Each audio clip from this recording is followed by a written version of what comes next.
रात रमेश को नींद नहीं आ रही थी। वो बार बार करवट बदल रहा था। काफी देर हो गई थी और रमेश सो ही नहीं पा रहा था। रमेश उठता है और चप्पल पहनकर बाहर सैर पर निकल जाता है। अक्सर गांव में लोग 5 बजे ही उठ जाते हैं, पर उस दिन 6 बजे भी सब सो रहे होते हैं। रमेश को ये बात अजीब तो बहुत लगती है और वो इधर उधर देख भी रहा होता है कि शायद उसे कोई दिख जाए, पर उसे कोई भी दिखाई नहीं देता। दूर दूर तक कोहरा जमा होता है। रमेश उस कोहरे में चला जाता है और कुछ देर बाद उसे एक घूंघट वाली औरत दिखती है। ये इस वक्त दुल्हन, वो भी अकेली? जरा चल कर पूछता हूँ कि क्या चक्कर है। रमेश उस दुल्हन के पास जाता है। उसने लंबा सा घूंघट किया होता है। रमेश उसके हाथों की तरफ देखता है। उसके हाथ बेहद ही खूबसूरत होते हैं और चूड़ियों में तो वो और भी ज्यादा खूबसूरत लग रहे होते हैं। रमेश तो उनको देखता ही रह जाता है। उसके बाद वो उससे धीरे से पूछता है, कौन हो आप और यहाँ ऐसे अकेले? मेरा नाम माया है। मैं इस गांव की नहीं हूँ, पास वाले गांव से हूँ। यहाँ मेरी मौसी रहती है, तो बस मैं तो उससे मिलने आई थी। पर इतनी सुबह? सुबह नहीं, अभी तो रात के 2:30 बजे हैं। क्या? पर मैंने तो घड़ी में टाइम देखा था। लगता है घड़ी रुक गई थी। तभी मैं सोचूं कि कोई गांव में अभी तक उठा क्यों नहीं। खैर, तुम इतनी रात को अकेली क्यों घूम रही हो? नहीं नहीं, मैं खुद चली जाऊंगी। तुम्हें तकलीफ उठाने की जरूरत नहीं है। अच्छा ठीक है, पर मतलब ऐसे ही वो मुझे लगा मैं इतनी देर से तुमसे बात कर रहा हूँ और रमेश उसकी शक्ल देखकर दूर पीछे जाकर गिरता है। उसके सामने कोई खूबसूरत औरत नहीं बल्कि एक भयानक शक्ल वाली चुड़ैल खड़ी होती है। रमेश की तो डर के मारे आवाज ही नहीं निकल रही होती। वो इतना घबरा जाता है कि अपनी जगह से उठ भी नहीं पाता। क्या हुआ? तुम तो मेरी शक्ल देखना चाहते थे ना, तो फिर अब डर क्यों रहे हो?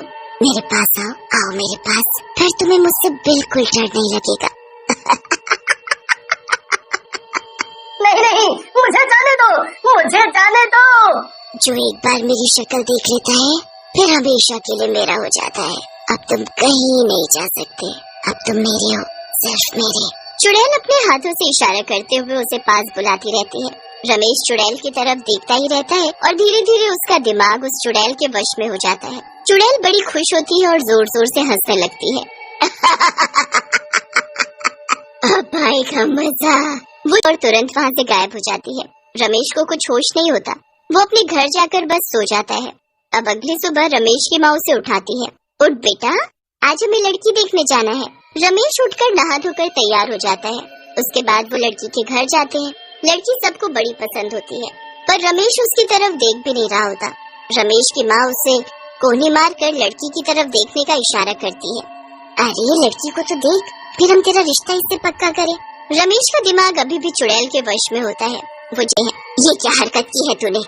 मैं सारी लड़कियों को मार डालूंगा, जो भी मेरे सामने आएगी सबको मार डालूंगा। मुझे माया से प्यार है, बस माया से। मुझे माया चाहिए, माया माया माया। ये सब कहते हुए रमेश वहाँ से उठकर चला जाता है। लड़की वाले बहुत गुस्सा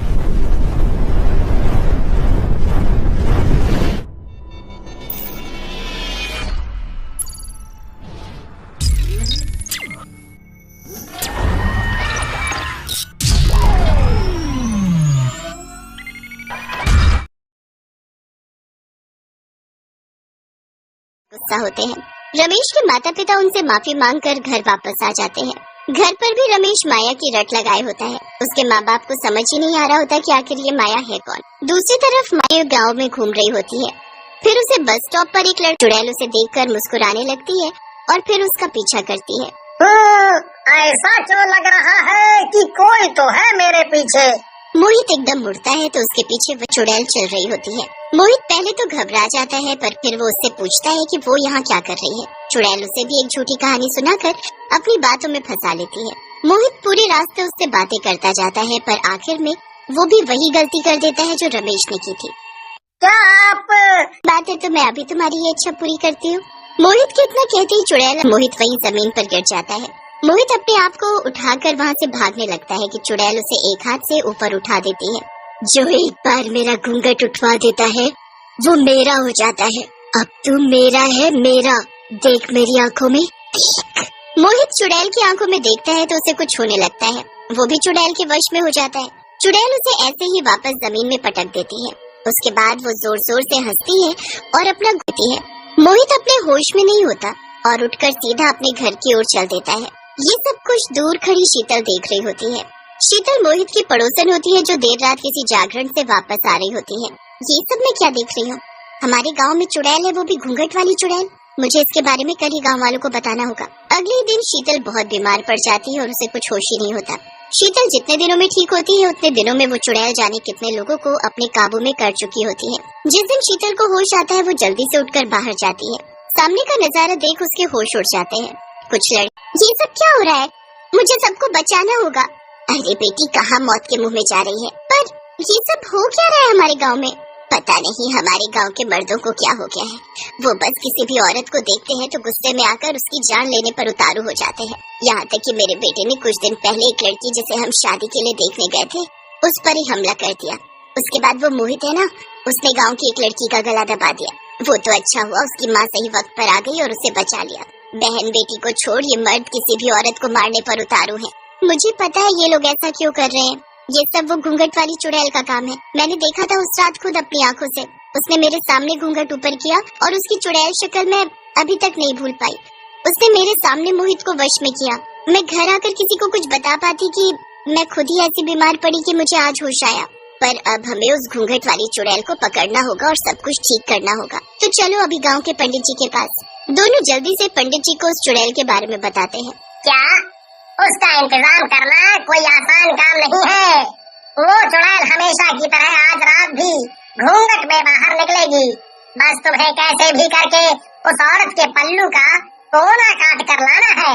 ये तो बहुत मुश्किल काम है। वो चुड़ैल बस गांव के आदमियों के पास ही आती है तो मैं कैसे कर पाऊंगी ये सब? तभी तो कहा था कि मुश्किल काम है।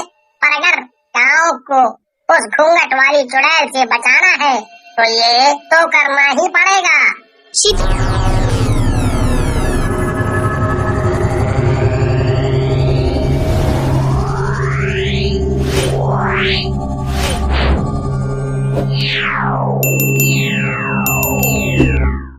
और रमेश की माँ घर आ जाती हैं। शाम तक किसी के बारे में सोच सोच कर उनका सर दर्द हो जाता है, पर उन्हें कुछ समझ नहीं आता कि आखिर वो किसको भेजे।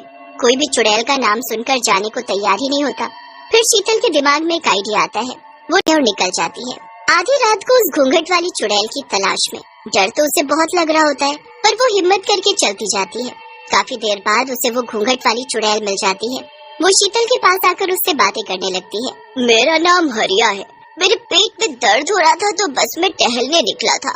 अच्छा, तो मैं कुछ मदद करूं? नहीं नहीं नहीं, अब तो ठीक है। चुड़ैल काफी देर तक शीतल को हरिया समझ उससे बातें करती रहती है। शीतल की नजर चुड़ैल के पल्लू पर होती है जिसे उसको काटना होता है, पर उसे समझ ही नहीं आ रहा होता कि वो ये काम कैसे करे। शीतल बहुत डर जाती है। चुड़ैल उसे अपनी शक्ल दिखा दे उससे पहले वो अपना पैर अड़ाकर उसे गिरा देती है। ये क्या किया तुमने? मुझे गिरा दिया है। पर उससे पहले शीतल उसका पल्लू का टुकड़ा काट चुकी होती है। शीतल जल्दी से वहाँ से भागती है। तब मतलब तू लड़का नहीं लड़की है। तूने मुझे पागल बनाया। तेरी ये हिम्मत, मैं तुझे जिंदा नहीं छोड़ूंगी। तू मेरा कुछ नहीं बिगाड़ सकती। तेरा पल्लू का ये टुकड़ा मेरे पास है। अब तू मेरी कैद में है हमेशा हमेशा के लिए। नहीं नहीं नहीं, ऐसा नहीं हो सकता। ऐसा ही है। अब तेरा ये गंदा जादू खत्म। शीतल उस टुकड़े को ले जाकर पंडित जी को दे देती है, जिससे वो गांव के सभी आदमियों को ठीक करता है और फिर उस टुकड़े को एक मटके में बंद करके जमीन में गाड़ देता है। उसके बाद वो चुड़ैल कभी किसी को नहीं दिखती।